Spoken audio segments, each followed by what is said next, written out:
Happy Friday to you all. I hope all is well. Welcome to another weekend review.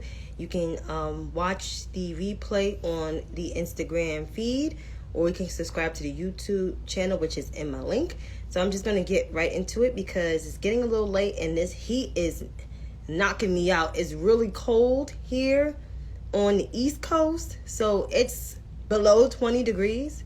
So it is cold as hell. Hello to everyone. So let's jump right into COVID. There is the Johns Hopkins University and Medicine website, which is the Coronavirus Resource Center. The website looks like this. You can go to coronavirus.jhu.edu. So it's coronavirus.jhu.edu. So global confirmed cases are at 345,975,189. And that's in, COVID is in 191 countries, or like 189. It's one of them. It's almost 200 countries around the world. The global death toll is sitting at 5,584,189. The U.S. confirmed cases, we are number one in the cases, and we're sitting at 70,209,737. So the U.S. confirmed cases, once again, is 70,209,737. The death toll is at 864,553. Can I repeat those numbers? Okay. Global confirmed cases are at 345,975,189. Global death toll is at 5,584,189. U.S. confirmed cases is 70,209,737. U.S. death toll is at 864,553. So we have the number one cases, high cases in the country, and we have the most deaths. We almost have 1 million people dead from this virus. And according to the CDC, travel in terms of places to travel where we are at. If you see the travel recommendations as of today, we are listed in the red. This is the CDC Travel Advisory, and right here we are listed in the red. That's pretty bad. So if I go here,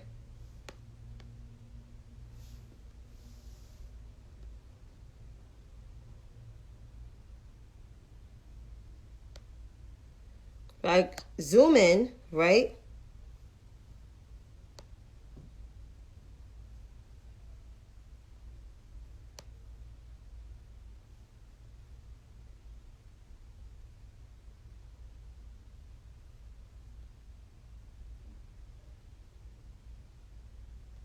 I'm looking at everywhere. I'm looking at the Bahamas, which is in the red. The Bahamas is, because it's from 1 to 4. We know the United States is level 4 for travel. So we're travel advisory. It's like recommended not to come here, right? Well, then you got some islands like Nassau, the Bahamas, are in the red. Of course, you got all these places in the red. Cuba is in the orange, so they're like level 3. And Honduras is like level 2. So like the islands don't have as much as high stuff.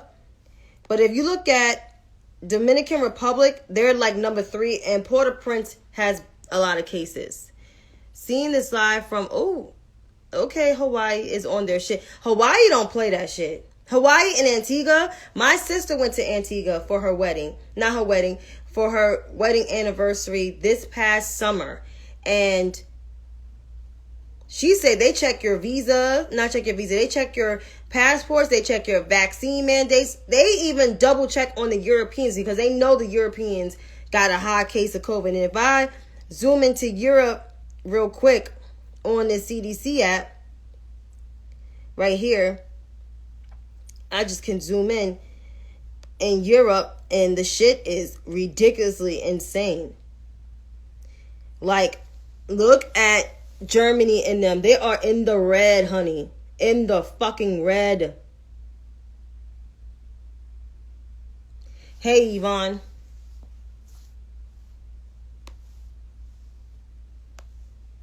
There's a few places that's like, it's okay to travel. But not a lot of places are really great for traveling.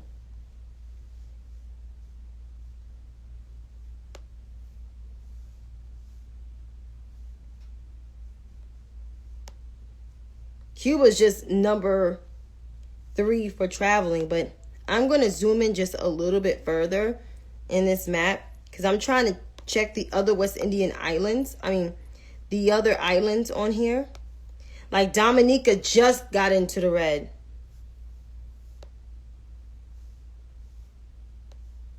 And St. Lucia's in the red. Grenada is in the red. I'm shocked because Grenada was on their shit in 2020. I don't know what happened. I'm pretty sure you're fine in Jamaica, Liz.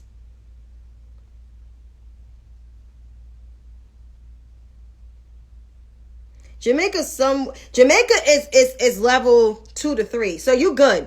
You're good. Cause they're like in orange. If you see. Which is not as bad. If you in red, child, you in trouble. Like if you going Haiti, especially if you going to Europe. Europe got super COVID. I would not be going to Europe. But Jamaica's fine. You good for Jamaica. Because it's in orange. And even Mexico is a lot better. The United States is hot zone, girl. Hot zone. United States, Russia, Canada. Let's see. Freaking Europe, Greenland. I'm looking at it. Some parts of Africa, not all of Africa. And yeah. And even, goddammit, Australia. So the reason why I'm saying this about these number of cases and everything. Oh, and the vaccination for COVID is at 64%. 64% of the country is vaccinated. And it's better than what it was before. Oh, yeah, I'm doing that. So the reason why I'm saying all of this stuff for COVID, you can check it out again. The reason why I'm saying it, because we're year 2 in it. Today marks the 2nd year anniversary of our first confirmed case or our first death of COVID. I believe it's the first case of COVID. And of course, who was the resident in the White House that time? It was the bum himself, who said this will go away like the flu. He did. So we're year 2 into this, and we thought we was going to get out of this, but it's impossible because one of the Trump administration's failure to even have a national strategy and to stick with their national strategy, and also in the other year into COVID during the Biden and Harris administration right now, governors of different states, more so Republican governors, refuse to comply to the mask mandates and to the vaccination mandates. And also the Supreme Court is not even help neither, because the Supreme Court decide, we're not going to tell major companies to impose vaccine mandates for their employees, even though big corporations have been taking the corporate responsibility to make sure their employees get vaccinated. Because if you're not vaccinated, you can't come to the fucking office. It's just that simple. But to those who are still downplaying this virus, Go ask Meatloaf and Herman Cain how they doing. I'm pretty sure where they at ain't good.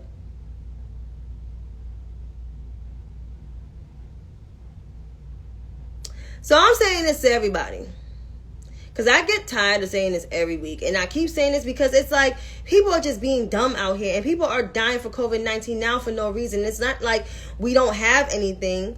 We got a whole ass national strategy. We got a national strategy in place. And you still want to be an ass out here? You still don't want to wear your mask. You don't want to get vaccinated. Don't want to keep your distance. I guess social distancing, you know, the term has been thrown out. Because the last time I checked, I still social distance.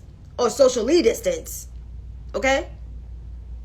I socially distance. I double mask. I've been double masking since November when everybody else starting to get on double masking all of a sudden. I've been doing it. And people have been looking at me like I'm crazy. I was doing it. I was even doing it in the spring. I did it up until August of 2021. And I stopped for a little bit and I resumed back again in the fall months.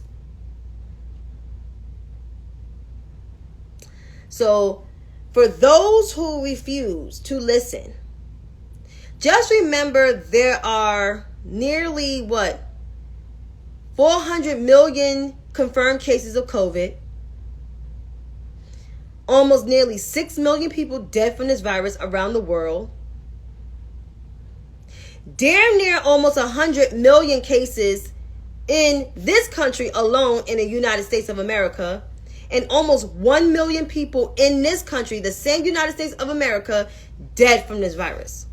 So if you want to fuck around and find out about COVID, like I said, go ask Meatloaf and Herman Cain how it is where they are. Because I'm pretty sure shit on that side ain't great. But if you want to make it to the kingdom of heaven, I suggest you do things the right way. Like wear your mask. You do an N95 or surgical. Or do a surgical and a cloth mask.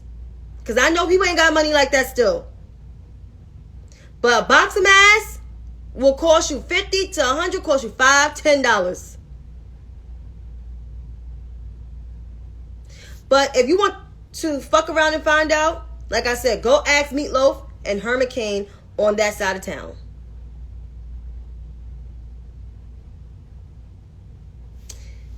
And also, because I'm about to get in it, you can also order your test kit on the federal website.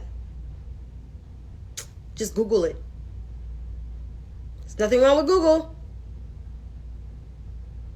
Just saying. And also, is another thing.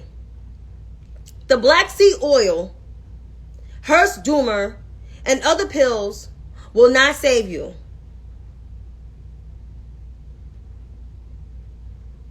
I repeat. Black seed oil, Hearst Doomer, and any other additional supplements will not shield you from catching COVID-19. So to those anti-vaxxers that don't want to get vaccinated, you will F around and find out. Because that shit won't save you. Just saying. Yep, and a pack of N95 masks costs you $1.99. You can also go to Jack's and get you some in the pack. I got like some here, but I like I'll use the surgical and the cloth mask. Because I double mask because it's been cold out here lately. But do what you got to do to cover up, to stay protected out here in these streets. Because we might have another summer of this. People like, why? No, don't say that. I think it's going to happen. We're going to have another summer of this. And I wish some of these stores will sell the cloth mask as well. Because people probably want to wear the nice mask over their surgical. Because trust me, we're going to be in this until probably 2023. And I say that because the first year was a shit show.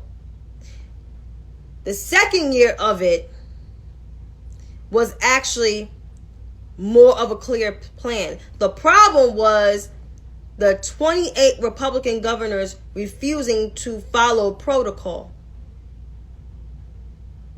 In year 3, things is starting to improve, but Republicans are still acting like dickheads. So we will be in this until 2023. So if you're mad that I'm saying this message, I don't know what to tell you. Maybe you either need to take your vaccine, or if you have took your vaccine and you don't have family members vaccinated, tell their asses to get vaccinated.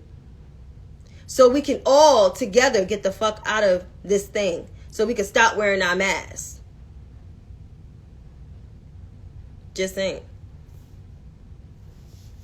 Another variant found in France. I told you, Europe they don't listen in Europe. They don't listen in Europe. That's why they always have fucking lockdowns all the time. Also, fuck those anti-vaxxers who wear mesh shiny masks.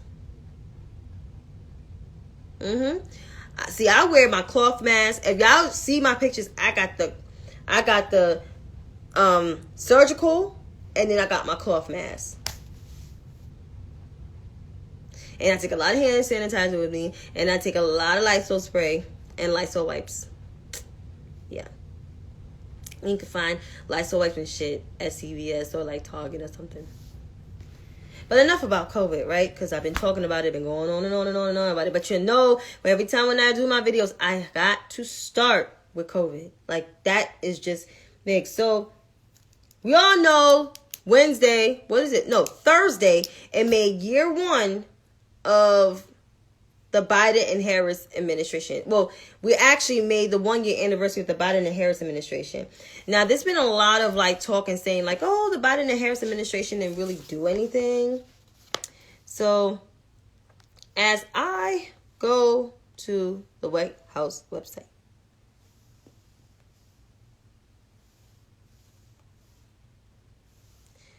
I would like to read what the administration has done.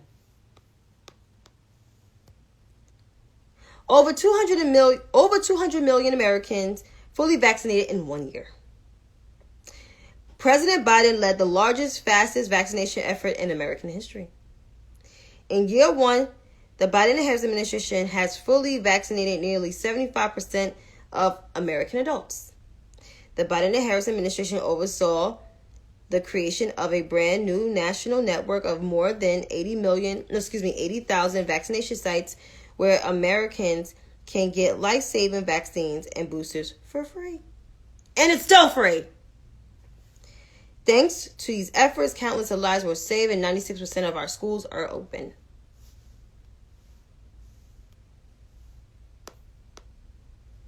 $6.4 million jobs has been added.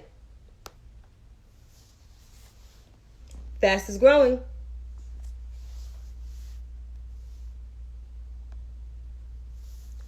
The biggest drop in unemployment. The unemployment rate is at 3.9, which is good. But even though black unemployment is still a little high, but it's a lot lower than what it was in 2020. It was damn near almost 20%. We were the highest. But things can still get a little better. This is just year 1 of what was done so far. Doesn't mean there's still more work that needs to be done. The lowest child poverty rate ever, thanks to President Biden's American Rescue Plan, ARP, experts estimate the lowest child poverty rate ever for 2021. The number of households reporting that sometimes or did not have enough to eat was dropped to 32%. Because it was probably over 70 something.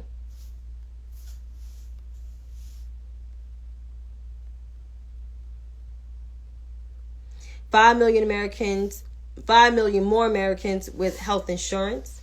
And they expanded with an executive order, expanded the American Rescue Plans. And also they were shot in arms. There's a whole lot. Also confirmed historic judges. More of President Biden's lower court judicial nominees were confirmed in the first year since President Kennedy. That's the 1960s. And the president appointed more black women on the court. on the appeals court, which is true. Even one in Merrick Garland's seat right now, well, AG Garland's seat now.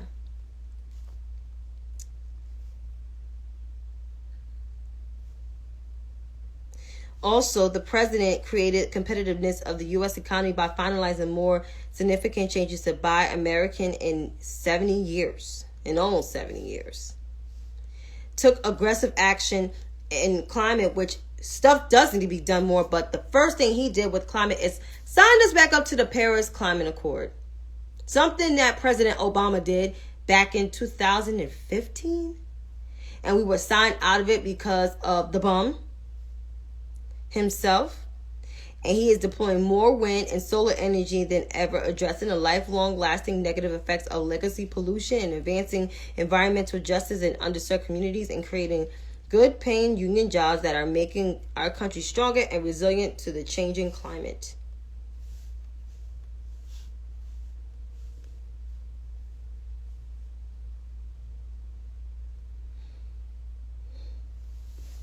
Also, President Biden restored our global alliances and end America's longest war, which is the Afghanistan war that started in 2001. For the first time in a generation, Americans are not deployed overseas in an ongoing war. The United States donated and delivered more than 400 million vaccines for developing countries, which is true.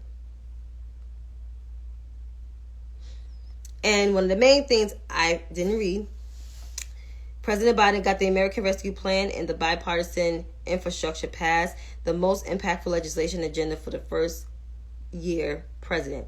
The American Rescue Plan led to what experts estimate will be the lowest child poverty rate on a record, and the employment rate and down to 3.9, 4 years faster than projected. The bipartisan infrastructure law will create jobs, provide clean drinking water, upgrade our roads, airports, and rail, and in the critical first steps towards a clean energy future.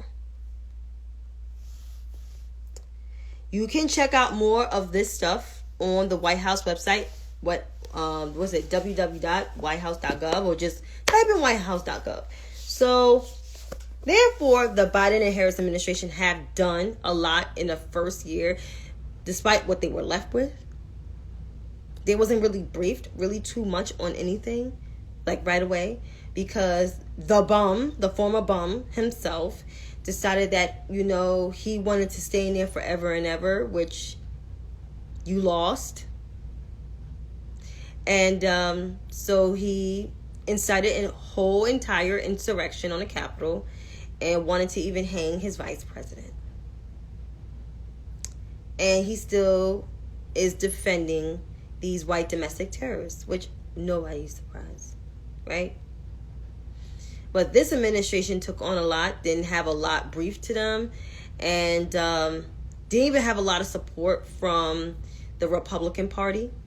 Only a few members of the Republican Party voted for the bipartisan infrastructure bill, but that's still not a lot. So there was basically barely any help from the Republican Party. So I'm saying all of this because there's a lot of people that keep saying this president has not delivered for black people. That is absolutely not true. The American Rescue Plan, we actually benefited from it.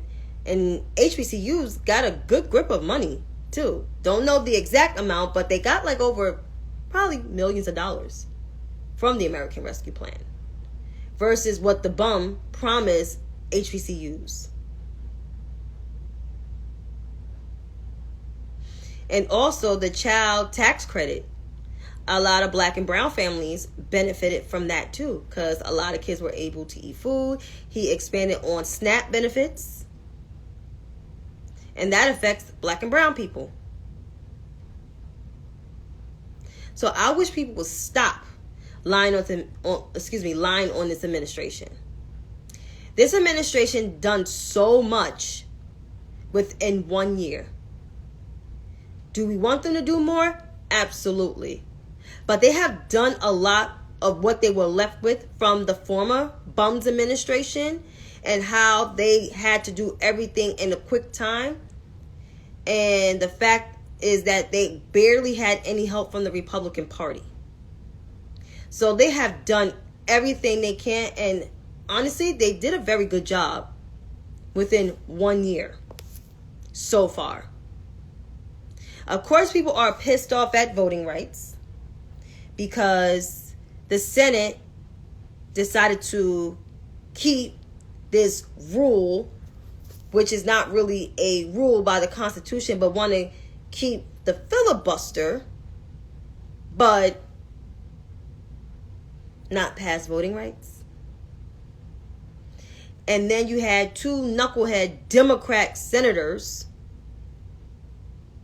to vote with the 50 Republicans.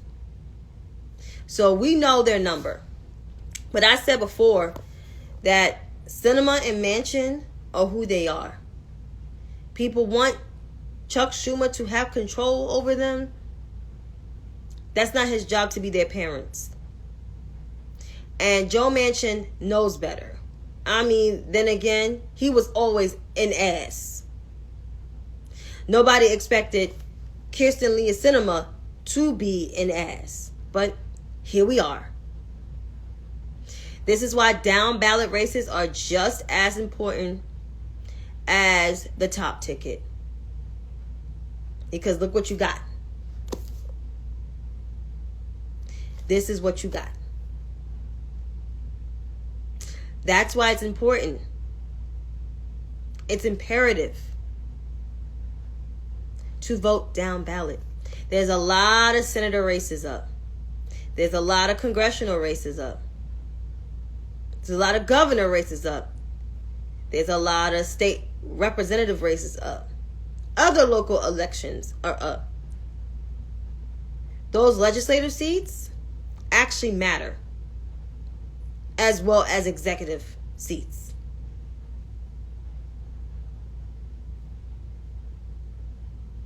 So we have a couple races are up. And there's some folks that I like. And no, I am not too much of the canvassing type. I am not the type of person to get on the phone and speak to people and repeat the same fucking information all day. That's not me.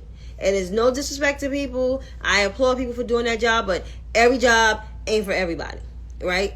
It's not for me. I talk a lot of shit. But there's a lot of senator races up, and we can win. We can win Pennsylvania. We can win seats in in Wisconsin.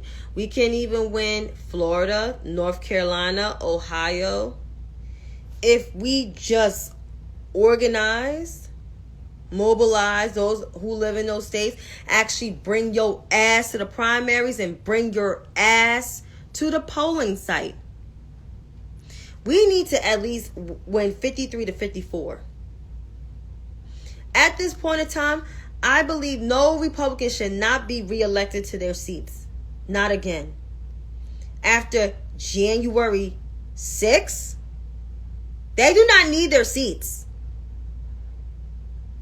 But if people vote for them, that's how you know they are still with their racist shit.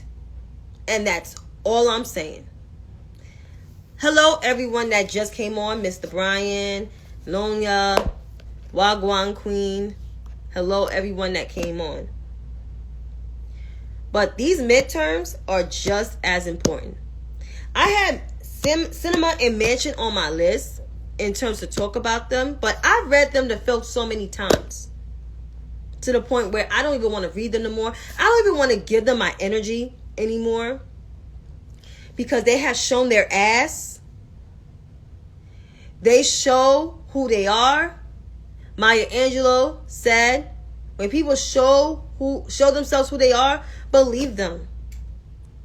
And I believe they don't care about voting rights. And the sad part is, Sinema is a co-sponsor of the John R. Lewis Voting Rights Act. And Manchin's bill the freedom to vote bill, that was his bill, and it was endorsed by Stacey Abrams. So they vote against bills that they supported.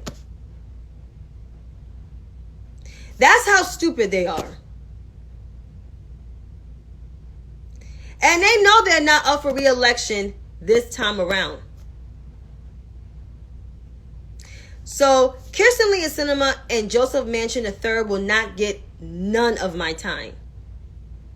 She can go on and wear her dresses from Rainbows or from the $10 spots, and Joseph Manchin can get some money off his donors and his children. I'm not worried about them anymore. It's sad that we got to depend on their votes with other shit, like the Build Back Better stuff going to have to be split up into little small packages because Joseph Manchin III can't get on board with this. So, I mean, we're going to have to break it up. But, yeah, I'm not giving Miss Party City Rainbows wearing ass, wet seal ass, Kirsten Leah Sinema, the time or date, nor Joseph Manchin, false teeth the third. Not giving my time to them at all. I am worrying about making sure people go out and vote. Yes, there are senator races for the midterms, and Pennsylvania is very highly competitive.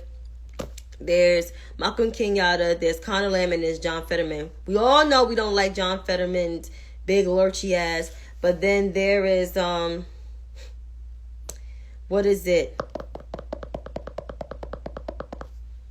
Malcolm Kenyatta and Lamb. There's people that are for Lamb and there's people that are for Malcolm Kenyatta. I actually like Malcolm Kenyatta. He fights for people that look like me, people from marginalized communities. But apparently, Pennsylvania is still red. It's a red state out there. There's a red, it's a red state. And there's people backing him. And I get there's people that's backing him. Either two will make good senators versus John Fetterman, right? But this is what people of Pennsylvania, I'm leaving this up to them. But I'll say this. I'm still side-eyeing Conor Lamb for voting against Nancy Pelosi becoming the speaker twice, when the other option was Kevin McCarthy. Like, what are you thinking? You saying Hakeem Jeffries' name for what? When he is in House leadership. That's pretty dumb. But, you know, listen. They say it's water under the bridge. But I'm still side-eyeing that nonsense. But we need to win. Like I said, I'm Team Kenyatta. But if Conor Lamb wins, he has to reassure people that he is going to vote with his party. He is not going to try to take away speakerships or minority stuff for anybody. Some people going to be mad because I'm side-eyeing Lamb because of the Nancy Pelosi thing, but that's how I feel. I'm not trashing him. He's not a Sinema. He's not a Manchin. He's not, because that's true. But he did not vote for Nancy Pelosi to become the speaker. Some people think it's water under the bridge. Some people think I'm still mad. I did not like that shit. And he's not the only one that did that shit. Tim Ryan's running for Senate. He did that shit too. Like, them moderates, I'm side-eyeing because they did that shit. Even though progressive, we all know the progressives are a piece of work. And we all know that the right is just plain nuts and crazy. But some of these moderates, you got to keep an eye on them. See, some people don't want to come after the ones that vote with the party all the time, but they be doing some sneaky, dicky shit too. And Conor Lamb was part of them 5 moderates in 2021 that voted against Nancy Pelosi to be the speaker when we know we have a thin majority in the House. What is wrong with you? Why would you do that? That's why they get the side eye. But like I said before, and I said it in my tweet, I am not the biggest Conor Lamb fan because of that whole stunt with the Nancy Pelosi vote. But if he does win the primary, which he's most likely to probably win, then I will be fine with him being in the Senate. He will most likely will be in the Senate. But still, I'm slightly side-eyed in that. Because I'm I try not to hold on to grudges. But we do need to gain seats. And then we got Florida. We got Val Demings, who is a decorated just politician all over. Cheryl Beasley is another one who is just absolutely great. And we have Mandela Barnes, who is the current lieutenant governor of Wisconsin. And the youngest, he's only 34 years old. He's around the same age as, what's his name? Ossoff. Because Ossoff is the youngest person in the Senate right now.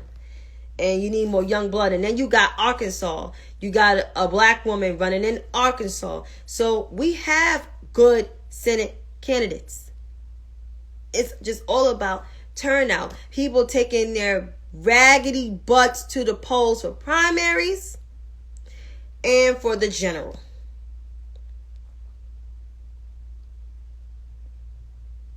And that's all I'm saying. Take your raggedy ass to the poll.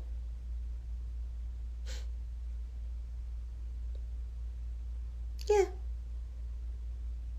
And we got to keep Warnock too. We got to reelect him. Reelect Warnock. And somebody's seat is up for grabs too. What's his name? Who's that? Patrick Leahy's retiring. Because he's the Senate Pro Tem. I don't know who's going to be the next one. Whoever was the longest serving senator on the Democratic side. It might be, Dick Durbin is the minority, whatever, but he might get us upgraded, because if he's a Senate Pro Tem, then that's a salary bump for him, because he's making 174. He'll make 193 with, what you call it. So, listen. All I'm saying is, we got to vote like hell, because we cannot let the Republican Party have majorities of nothing, because we don't want our president to be a lame duck president. These progressives are not, some of them don't even have a chance. Ryan is funny. Some of them don't even have a chance, because Alexandria Ocasio-Cortez did kind of ruin the brand for them. But I'm assuming one Justice Democrat may take somebody's seat. They may take Carolyn Maloney's seat, because Carolyn Maloney is being primary like crazy. And some of it is rightfully so. Some people won't get mad, but she said a lot of problematic shit. She called Puerto Ricans dreamers. Puerto Ricans are Americans. But like I said, we got a really crazy primary, not just for our seats, but for our governorships. I was explaining to my mama on the phone about what's going on with the governor's race here. I wish one person should have stayed, because the one person that should have stayed is the one that's running for re-election for our position right now. But that's a whole nother conversation for a whole nother day, because I know people getting tired of me talking about it. But you see why I'm in my feelings, you will understand why. But yeah, we got to turn out like hell for these races, because like I said, we do not want the Grant Insurrectionist Party to take over, because they're not for democracy, and we see it, and it's in your face. And that's all I'm saying. Now, the mainstream media has been a pain in the fucking ass. So the president had his it was on Thursday, I believe. No, it was Wednesday, on the 19th. And it was the day before the year anniversary of the Biden and Harris administration have took office. His press conference was probably only supposed to be like less than 45 minutes, or probably less than an hour. It was 2 hours, because he answered a lot of people's question. And of course, the mainstream media, as someone said last night on Brian's podcast, They were unprepared. They were unprepared. They just came up with the most baseless and stupidest questions. And one of the stupidest questions that annoyed the dog shit out of me was, will you drop the vice president, the current vice president, and put Liz Cheney on your ticket for 2024? All because of a dumbass article written by Thomas Friedman, who I believe is an ex-GOPer, wrote an op-ed in the Washington Post making the case for a Biden and Cheney ticket for 2024. Are you freaking kidding me? Why? And I use this candidly, and some people gonna get mad at the F-bombs, but why in the fuck would anybody have Elizabeth Lynn Cheney as a vice president if you're a Democrat?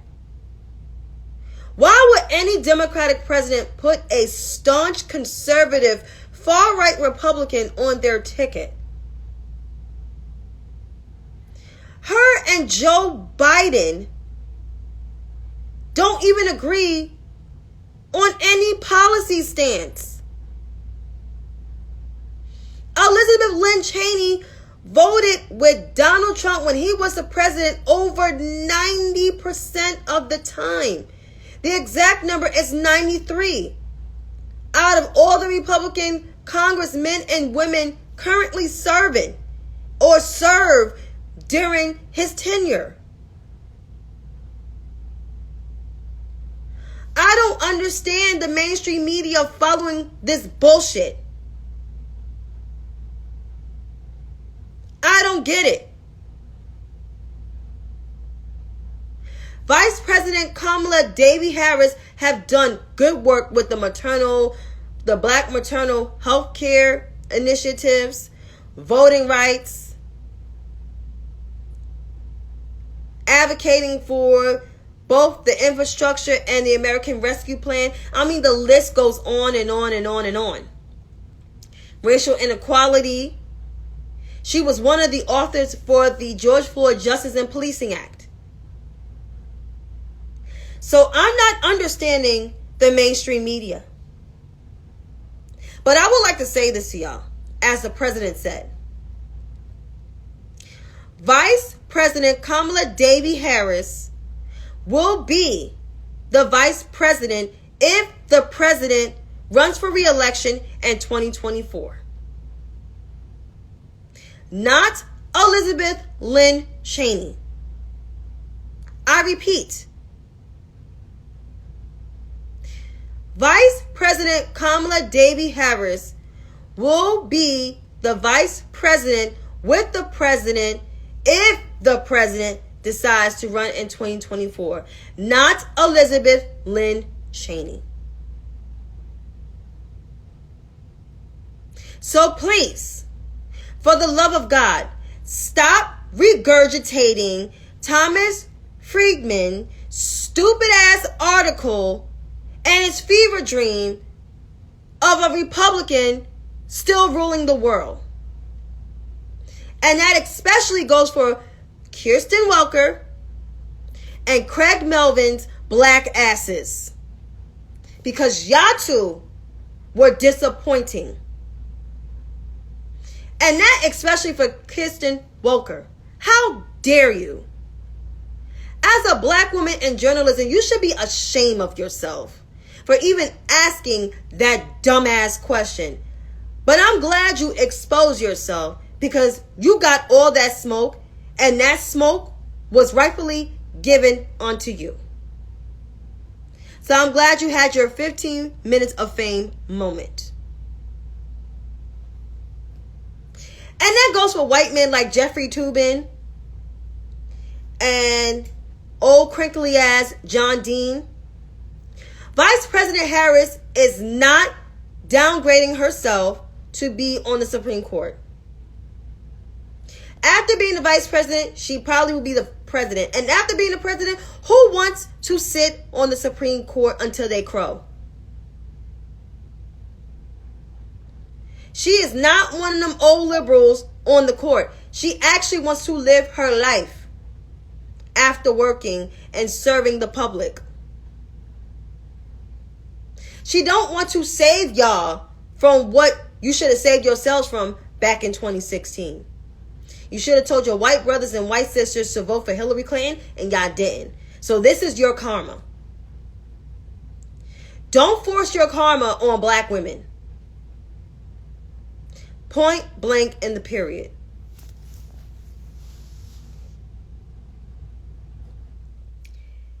And as for the voting rights activists, I know the voting rights bill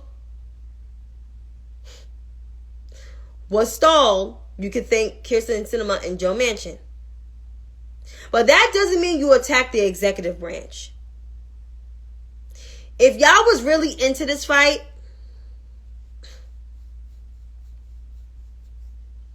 you wouldn't have been saying, we're not going to vote in 2022. But I'm glad half of y'all activists expose yourselves for who y'all are. Because it's just a grift. Y'all not about that life. Y'all not about getting pushed on, kicked over, beaten, to get your heads bashed in. Y'all not about that life. Y'all not, and y'all will never be.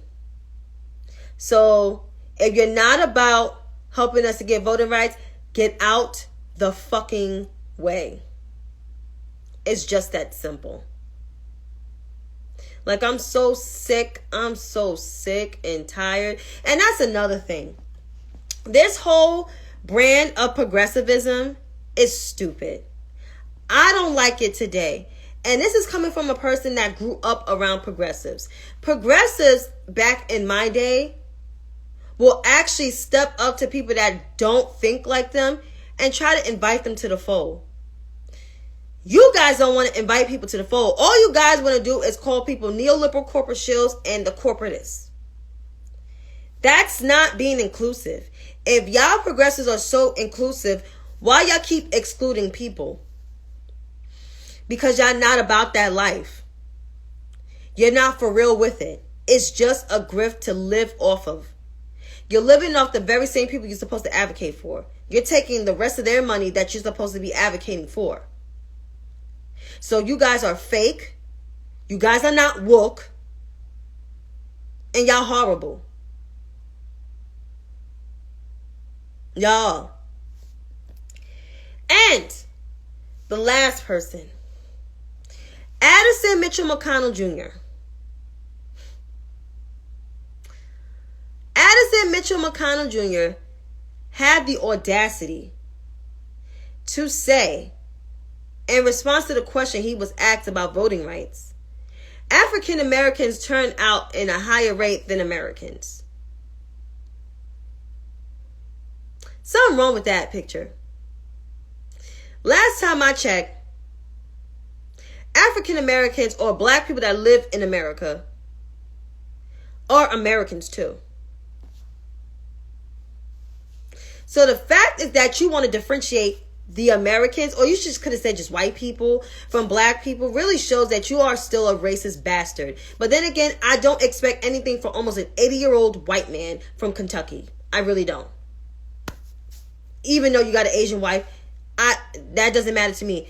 A bigot is a bigot, no matter who you're married to. But I would like for Addison to understand that the world is changing. Your population is shrinking. Your children are getting married outside their race. And that's just who it is. I mean, Daniel Cameron's in your fucking family, for crying out loud. And there's going to be some mixed babies right then and there. And I'm pretty sure it is already. So you can go on ahead with that bullshit. Stay mad because America is changing.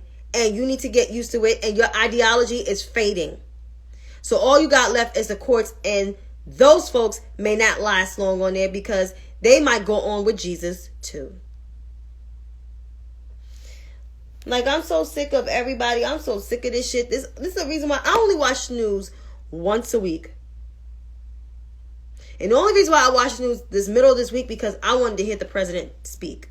But I am so sick of the mainstream media always conjuring up a story that don't make no sense, not telling the whole facts, giving their whole fucking opinion. What happened to facts?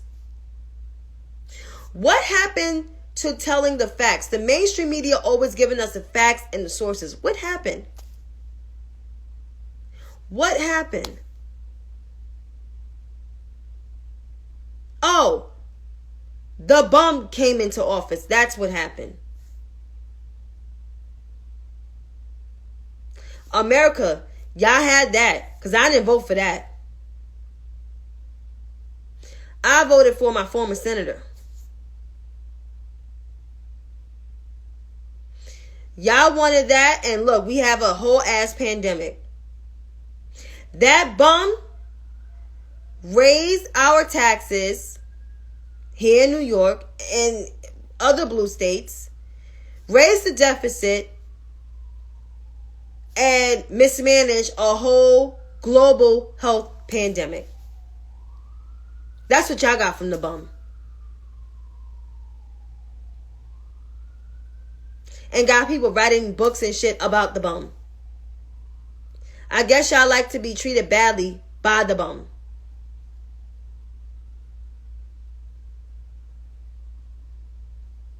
So, mainstream media, y'all got what y'all deserve too, on top of this.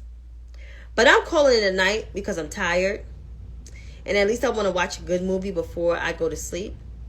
And I think I'm supposed to get my hair braided, but if it's too cold in the braiding shop, I could wait till next week. That is not a problem. But until then, folks, have a good night. Have a good week. I'll see y'all all next week. Peace out.